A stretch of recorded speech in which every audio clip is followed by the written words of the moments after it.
جی تو ناظرین چلتے ہیں ہماری آج کی ویڈیو کی طرف اور بات کریں گے پاکستانی ڈراموں کی تباہی کی۔ تو میں ایک ڈرامہ دیکھ رہا تھا جس کا نام کچھ یوں ہے کہ میرے پاس تم ہو۔ ٹی وی پر ڈرامہ چل رہا تھا، ہیرو دکھ میں سگریٹ پی رہا ہے۔ پٹی چلتی ہے کہ سگریٹ پینا صحت کے لیے نقصان دہ ہے۔ ویلن شراب پی رہا ہوتا ہے، نیچے پٹی چل رہی ہے کہ شراب پینا حرام ہے۔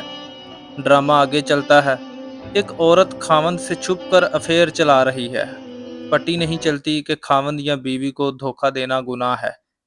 ایک مرد دوسرے کی عورت سے تنہائی میں ملتا ہے۔ پٹی نہیں چلتی کہ دوسرے مسلمان کی عزت تم پر حرام ہے۔ بہت سے کردار جھوٹ بولتے ہیں، پٹی نہیں چلتی کہ جھوٹ بولنا کبیرہ گناہ ہے۔ شادی میں مرد عورت لپٹ کر ناچ رہے ہیں، پٹی یہاں بھی خاموش ہے۔ کیا ہمارے معاشرے کو سگریٹ سے، شراب نوشی سے خطرہ ہے اور باقی سب کیا جائز ہے؟